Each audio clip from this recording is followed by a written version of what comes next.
हाय, मेरे YouTube channel पे आपका स्वागत है। फंक्शंस का ये 7वां लेक्चर है पाइथन में और इसमें हम रिकर्शन के और प्रोग्राम सीखेंगे। दो बहुत इंपॉर्टेंट प्रोग्राम जो रिकर्शन में पूछे जाते हैं इंटरव्यूज में और एग्जाम्स में, वो ये कि पता करो कि जो स्ट्रिंग है ये पैलिंड्रोम स्ट्रिंग है कि नहीं है थ्रू रिकर्शन। पैलिंड्रोम स्ट्रिंग वो होती है जो आगे से और पीछे से पढ़ी जाए तो सेम निकले, ठीक है।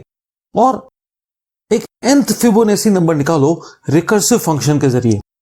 तो क्योंकि हम प्रोग्राम के जरिए समझेंगे, आइए कंप्यूटर पे चलते हैं। हम इस प्रोग्राम में रिकर्शन के जरिए nth फिबोनाची नंबर और एक स्ट्रिंग पैलिंड्रोम है कि नहीं वो पता करेंगे और थ्रू रनिंग प्रोग्राम करेंगे। जैसे ये है nth फिबोनाची नंबर पता करने वाला प्रोग्राम, ठीक है। ये उसका कोड है, मैं इसको रन कर रहा हूं। देखिए ये पूछ रहा है कि कौन सा वाला nth फिबोनाची नंबर चाहिए। मैंने कहा 5वां। तो 5th फिबोनाची नंबर कितना होता है? 3। न केवल हम कोड समझेंगे, हम ये भी समझेंगे कि अंदरूनी रूप से ये स्टैक में कैसे फंक्शन कॉल हो रहे थे। बिना स्टैक के रिकर्सिव कॉल नहीं होते। एक तो ये लॉजिक समझेंगे। दूसरा, ये जो एक स्ट्रिंग पैलिंड्रोम है कि नहीं है पता करने वाला कोडिंग, ये भी समझेंगे विद डायग्राम। तो इस लेक्चर को एंड तक देखिएगा। देखिए ये लेक्चर 15G है, यानी ये 7वां लेक्चर है फंक्शंस में। फंक्शंस का टॉपिक पाइथन में बहुत बड़ा है, इसलिए टोटल 9 लेक्चर्स बने हैं। तो इस 7वें लेक्चर में हम रिकर्सिव फंक्शन के जरिए ये पैलिंड्रोम स्ट्रिंग और फिबोनाची नंबर निकालना सीखेंगे। लेकिन 15B जो सेकंड लेक्चर था फंक्शंस का, उसमें मैंने विदाउट रिकर्शन एक फंक्शन के जरिए कैसे स्ट्रिंग का पता करें कि वो पैलिंड्रोम है कि नहीं है वो किया था। अगर आपने 15B का लेक्चर नहीं देखा तो प्लीज मैं लिंक दे रहा हूं डिस्क्रिप्शन बॉक्स में, उस वीडियो को देख लेना। तो ये थ्रू रिकर्शन कैसे होता है वो आसानी से समझ में आ जाएगा। उसी प्रकार 15C एक लेक्चर था जिसके जरिए फंक्शन के जरिए nth फिबोनाची नंबर कैसे निकालते हैं और एक लिमिट तक फिबोनाची नंबर्स, लिमिट जब यूजर को डाले तो उस लिमिट तक फिबोनाची नंबर्स कैसे डिस्प्ले करते हैं फंक्शन के जरिए, वो हमने किया था 15C थर्ड लेक्चर फंक्शंस का। तो आप वो दोनों लेक्चर्स देख लेना, तो ये थ्रू रिकर्शन कैसे होता है वो समझ में आ जाएगा। अच्छा, एक चीज और यहां पे बता दूं, रिकर्शन क्योंकि बहुत लंबा टॉपिक है इसलिए इसके रिकर्शन में 2 लेक्चर्स हैं। पहला लेक्चर जो हमने रिकर्शन का किया था उसमें फैक्टोरियल कैसे निकालते हैं, किसी नंबर का फैक्टोरियल कैसे निकालते हैं, सम ऑफ n सीक्वेंस नंबर कैसे निकालते हैं रिकर्शन के जरिए, और लिस्ट एलिमेंट्स का एडिशन, एक लिस्ट है उसका एडिशन कैसे करते हैं रिकर्शन के जरिए, वो किया था, ठीक है। ये रिकर्शन का सेकंड लेक्चर है, राइट। अब देखिए ये एक प्रोग्राम है जो रिकर्शन के जरिए पता करेगा कि जो हम स्ट्रिंग फंक्शन में भेज रहे हैं वो पैलिंड्रोम है कि नहीं है। पैलिंड्रोम स्ट्रिंग का मतलब समझ लेना जो आगे पीछे एक समान हो। जैसे इसको देखिए MANAM, अब मैं इसको रिवर्स पढ़ता हूं MANAM, आगे से पीछे से दोनों तरफ से पढ़ने पर ये सेम ही दिख रहा है तो ये पैलिंड्रोम स्ट्रिंग है। लेकिन जैसे ये जमनाज JAMNAJ, अब इसको रिवर्स पढ़ता हूं JANMAJ, दोनों सेम नहीं है, रिवर्स और बैकवर्ड सेम नहीं है, तो ये पैलिंड्रोम स्ट्रिंग नहीं है, ठीक है। अच्छा, लॉजिक यही था कि अगर ये स्ट्रिंग पैलिंड्रोम है, ये पता करना है तो उसका मिडिल कैरेक्टर तक, यानी मिडिल कैरेक्टर तक कंपैरिजन करना है, यानी 0th एलिमेंट को इस 4th एलिमेंट से कंपेयर करना है, इस फर्स्ट एलिमेंट को इस सेकंड लास्ट से कंपेयर करना है। लेकिन क्योंकि ये ऑर्डर्ड लेंथ की स्ट्रिंग है तो मिडिल स्ट्रिंग को छोड़ देंगे, यानी अगर फर्स्ट और लास्ट कैरेक्टर सेम है, सेकंड और सेकंड लास्ट सेम है, तो ये हो ना हो ये पैलिंड्रोम स्ट्रिंग है। जहां पे स्ट्रिंग की लेंथ इवन है तो उसमें क्या होगा कि मिडिल के दोनों अक्षर को भी कंपेयर करना है, यानी इसमें फर्स्ट और लास्ट कैरेक्टर तो कंपेयर करना ही करना है, सेकंड और सेकंड लास्ट को कंपेयर करना ही करना है, इन बीच के 2 अक्षर को भी कंपेयर करना है। अगर ये सब सेम है तो ये पैलिंड्रोम स्ट्रिंग है। अगर इनमें से एक भी कैरेक्टर मिसमैच होता है तो पैलिंड्रोम स्ट्रिंग नहीं है, ठीक है। अब इस प्रोग्राम का लॉजिक समझते हैं। ऑब्वियसली पहले मेन फंक्शन की स्टेटमेंट्स रन होंगी, स्ट्रिंग भी लिखाएगा एंटर अ स्ट्रिंग। मान लीजिए मैं डालता हूं मनम किसको अलॉट होगा, str वेरिएबल को। फाइंड पैलिंड्रोम, इस फंक्शन में जाओ, स्ट्रिंग str यानी मनम को ले जाओ, 0th इंडेक्स लोकेशन को ले जाओ, और लेंथ यानी इसकी लेंथ है 5, उसको भी ले जाओ, ठीक है। अगर ये find palindrome function false boolean value return करता है तो false is equal to false, तो ये स्ट्रिंग पे लिखाएगा the string str is not palindrome. अगर ये find palindrome function boolean value true return करता है तो एल्स में जाएगा, तब ये लिखेगा the string str is a palindrome string, ठीक है। यानी हमको ये चेक करना है कि ये function boolean value true return कर रहा है कि फॉल्स रिटर्न कर रहा है, वो आगे की बात है। अब देखिए ये 0 जो आर्ग्यूमेंट है ये i पैरामीटर का साइन होगा और लेंथ जो 5 है वो जाके n पैरामीटर का साइन होगा, ठीक है जी।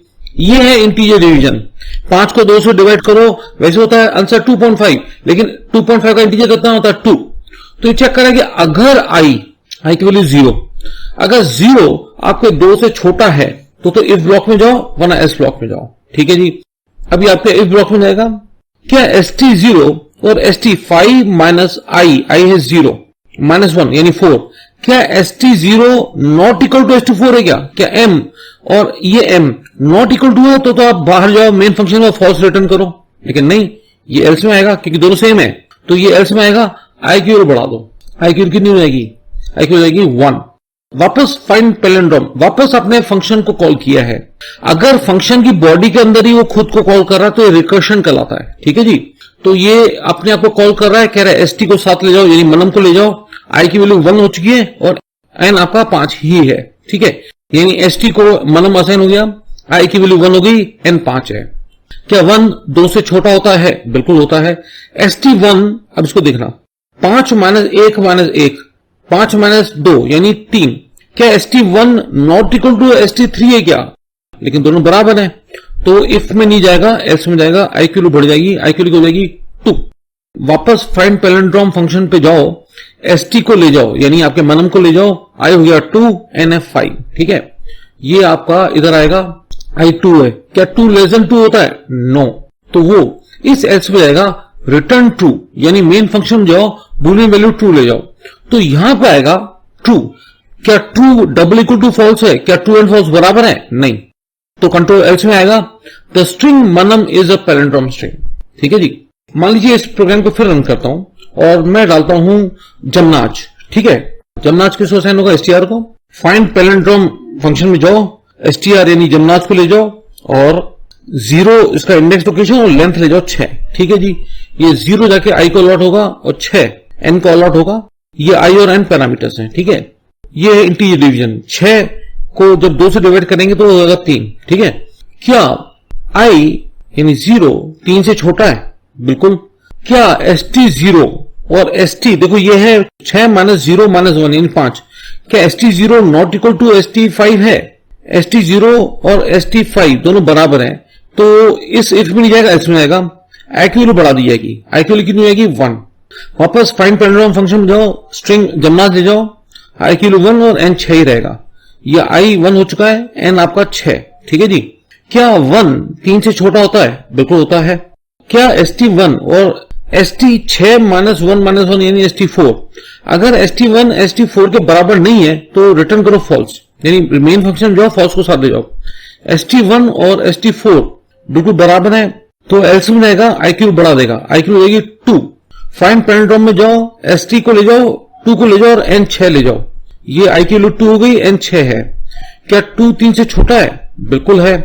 क्या ST2 6 माइनस 2 माइनस 1 कितना होता है? 3। क्या ST2 not equal to ST3 है? बिल्कुल नॉट इक्वल टू है, तो रिटर्न करो फॉल्स। ये फॉल्स इसको असाइन होगा। अगर फॉल्स इक्वल टू फॉल्स है, द स्ट्रिंग जमनाज इज नॉट पैलिंड्रोम, ये आना चाहिए रिपोर्ट, है ना। अब इसको रन करते हैं, एंटर अ स्ट्रिंग, मैंने लगा suppose Manam, the string Manam is palindrome, फिर मैंने डाला suppose Manoj, the string Manoj is not palindrome. अगला प्रोग्राम ओपन करेंगे और वो है nth फिबोनाची नंबर पता करो। ठीक है, अच्छा ध्यान रखना, फिबोनाची नंबर्स में क्या होता है कि 2 वैल्यूज फिक्स होती है, 0 और 1। आप इन दोनों का जोड़, आखिर की 2 वैल्यूज को जोड़ो तो आता है 1, फिर आखिरी की 2 वैल्यू को जोड़ो, 1 और 1 2, फिर आखिरी 2 वैल्यूज को जोड़ो, 1 और 2 3, उसको इस तरह लिख दो। ठीक है, फिर 3 और 2 लास्ट की 2 वैल्यूज 5, 5 को नीचे लिख दो, लास्ट की 2 वैल्यूज 5 और 3 8, 8 को इधर लिख दो, फिर लास्ट को 2 वैल्यूज 5 और 8 13, है ना। ऐसे करके आखिरी की 2 वैल्यूज जोड़ते जाते हैं ना, ये फिबोनाची नंबर्स होते हैं। अगर मैं कहता हूं मुझे 5वां फिबोनाची नंबर चाहिए, देखो ये 5वां फिबोनाची नंबर है 3, ये पहला फिबोनाची नंबर है 0, सेकंड फिबोनाची नंबर है 1। जैसे मैंने कहा मेरे को 8th फिबोनाची नंबर चाहिए, तो आउटपुट आएगा केवल 13। ठीक है, इसका कोड ये रहा। अब अपन पहले मेन फंक्शन रन करते हैं, स्क्रीन पे लिखाएगा आप nth फिबोनाची नंबर बताओ, आपको कौन सा फिबोनाची नंबर चाहिए। मैंने कहा 5 गया किसमें? n में। ठीक है, ये रिकर्शन के जरिए कर रहे हैं अपन। क्या 5 0 से बड़ा है? हाँ जी। The 5th Fibonacci number is, nth Fibonacci function में जाओ, 5 को साथ ले जाओ, 5 जाके किसको असाइन होगा? n को। क्या 5 1 है क्या? नहीं। क्या 5 2 है क्या? नहीं। ध्यान रखना, हमने हमेशा रिकर्शन में बात की थी कि जो स्टेटमेंट रिकर्शन के कारण रन नहीं हो पाता, कंपाइलर उसको स्टैक में डाल देता है कि भाई वापस जब अपन रिटर्न होगा, जब रिकर्सिव कॉल्स खत्म हो जाएंगे, रिटर्न होंगे हम मेन फंक्शन में, तो स्टैक में जितने भी हैं स्टेटमेंट उनको कॉल करेंगे। ठीक है, तो ये देखो, ये nth फिबोनाची अपने आप को कॉल कर रहा है, nth फिबोनाची फंक्शन में खुद को कॉल कर रहा है, और n-1 n के लिए 5, तो ये कह रहा है nth फिबोनाची फंक्शन को कॉल करो, 4 को साथ ले जाओ। तो ये जो स्टेटमेंट है कि भाई nth फिबोनाची को कॉल करो किसकी वैल्यू के साथ, 5-2 यानी 3 के साथ, तो nth फिबोनाची 3 को कॉल नहीं कर पाए क्योंकि nth फिबोनाची 4 कॉल हो रहा है। तो nth फिबोनाची 3 इस फंक्शन कॉल को कंपाइलर स्टैक में डाल देगा। ठीक है, और ये nth फिबोनाची 4 कॉल होगा, तो n की वैल्यू 4 हो गई। क्या n की वैल्यू 1 है? नहीं। n की वैल्यू 2 है? नहीं। अब वापस रिकर्सिव कॉल हो रहा है, nth फिबोनाची 4-1 3, यानी nth फिबोनाची को कॉल करो, 3 को साथ ले जाओ। तो ये जो लाइन थी nth फिबोनाची 4-2 यानी nth फिबोनाची 2, ये तो कॉल नहीं हो पाया, तो कंपाइलर उसको भी nth फिबोनाची 2 को स्टैक में डाल देगा। ठीक है, ध्यान रखना LIFO स्ट्रक्चर है, लास्ट इन फर्स्ट आउट, जो आखिर में गया वो सबसे पहले रन होगा। और ये nth फिबोनाची 3 कॉल हो गया, n की वैल्यू 3 हो गई है। क्या n की वैल्यू 1 है? नहीं जी। n की वैल्यू 2 है? नहीं जी। nth Fibonacci 3-1 nth Fibonacci 2 call करो, तो ये जो लाइन है nth फिबोनाची 1 3-2 इज 1, ये कॉल कहां हुआ, तो इसको भी स्टैक में पुश कर दिया जाता है, और ये nth फिबोनाची 2 कॉल होगा। nth फिबोनाची 2 जब कॉल होगा तो n की वैल्यू 2 हो जाएगी। क्या n की वैल्यू 1 है? नहीं। n की वैल्यू 2 है? हाँ जी। रिटर्न करो 1, यानी nth फिबोनाची 2 की जगह पे कंपाइलर लेगा वैल्यू 1। रिटर्न का मेन फंक्शन में जाओ, तो कंपाइलर मेन फंक्शन में ही जाएगा, पहले वो स्टैक को खाली करता हो जाएगा, तो 1 तो उसका हाथ में है कंपाइलर के। अब वो स्टैक में देखेगा क्या क्या वैल्यू है, देखेगा nth फिबोनाची 1, इसको कॉल करो, तो 1 जगह n को असाइन होगा, n की वैल्यू 1 है, हाँ जी, तो रिटर्न करो 0, तो 1 तो है ही, प्लस 0, ये दोनों ऐड हो जाएंगे, 1 + 0 1 ही होता है। ये जो नेक्स्ट फंक्शन कॉल है ये भी पॉप होगा, nth फिबोनाची 2 n को असाइन होगा। क्या n की वैल्यू 1 है? नहीं। n की वैल्यू 2 है? यस 1, तो ये आपका जो 1 तो है ही, प्लस 1 ये 2 हो जाएंगे। ये देख रहे हैं आप, ये 1 तो उसका फिबोनाची 2 का था, फिबोनाची 1 का जो कॉल है उसका वैल्यू 0 आया, फिबोनाची 2 का वैल्यू है 1। अब ये कॉल होगा n Fibonacci 3।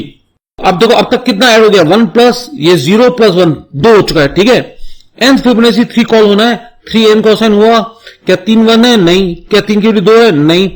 nth Fibonacci 3-1 nth Fibonacci 2 call करो, लेकिन ये जो लाइन है nth फिबोनाची 3-2 यानी nth फिबोनाची 1, ये कॉल नहीं हुआ, तो कंपाइलर उसको स्टैक में डाल देगा और nth फिबोनाची 2 कॉल करेगा। ये पहले जो एडिशन है 2, ये कंपाइलर याद रखेगा। ठीक है, nth फिबोनाची 2 कॉल हो रहा है और nth फिबोनाची 1 स्टैक पे पुश हो चुका है। nth फिबोनाची 2, n की वैल्यू 2 है। क्या n की वैल्यू 1 है? क्या नहीं जी। n की वैल्यू 2 है? यस। रिटर्न करो 1, ये 2 तो है ही कंपाइलर के दिमाग में, प्लस 1, 2 + 1 कितना होता है? 3। अब मेन फंक्शन में कंपाइलर जा रहा है 3 लेकर, लेकिन उसको ध्यान है कि हमारे स्टैक में एक और कॉल होना है nth फिबोनाची 1। nth फिबोनाची 1 में n की वैल्यू 1 हो जाएगी। अगर n की वैल्यू 1 है तो रिटर्न करो 0, 3 + 0 होता है 3 ही, तो आंसर क्या आएगा? The 5th Fibonacci number is 3। अच्छा, अब अगर यूजर कोई गलत वैल्यू डाल दे, मान लीजिए -1 डाल दे, 0 डाल दे, कुछ ऐसे डाल दे, तो आएगा value entered must be greater than 0। ठीक है, तो ये प्रोग्राम बिल्कुल सही है, इसको अपन रन करके देखते हैं। स्पाइडर आईडी में गया, पेस्ट किया, enter the nth Fibonacci number, मैंने 5 डाला। 5th फिबोनाची नंबर कितना है? 3। फिर रन किया, मैंने कहा मुझे 8वां फिबोनाची नंबर चाहिए, कितना है? 13। ठीक है, एक चीज और आपको बतानी थी। देखिए, एक और प्रोग्राम बहुत पूछा जाता है रिकर्शन में, और वो ये है कि एक एरे में वैल्यू सर्च करो बाइनरी सर्च टेक्निक से थ्रू रिकर्शन। उसमें कंडीशन क्या है कि एक एरे को सॉर्ट करना है और उसकी हर बार उसको हाफ करते करते जाना है। मिडिल वैल्यू निकालेंगे, पता करेंगे कि वो वैल्यू जो हम ढूंढ रहे हैं वो बड़ी है कि छोटी है। उस मिडिल वैल्यू से बड़ी है तो नेक्स्ट हाफ को एरे को सर्च करेंगे, फिर उसका हाफ निकालेंगे, ऐसे करते करते जाते हैं। बाइनरी सर्च एक बहुत फास्ट तकनीक है किसी भी वैल्यू को ढूंढने के लिए, लेकिन उसकी एक कंडीशन है कि एरे सॉर्टेड होना चाहिए। तो मैं जो पाइथन के डेटा स्ट्रक्चर समझाऊंगा ना, यानी स्टैक्स, क्यूज, सॉर्टिंग, ट्रीज और बहुत सारी चीजें सिखाऊंगा, link list, W link list, उस वक्त मैं ये बाइनरी सर्च विद रिकर्शन समझाऊंगा। अभी मैं ये नहीं करा रहा हूं, लेकिन ये ध्यान रखिए अपने लेक्चर्स में आएगा। ठीक है, अगर आपको ये लेक्चर समझ में आया है तो आप प्लीज मेरे चैनल को सब्सक्राइब कीजिए, शेयर कीजिए वीडियो को और कमेंट जरूर लिखिए। ठीक है, thanks for watching the video, have a nice day.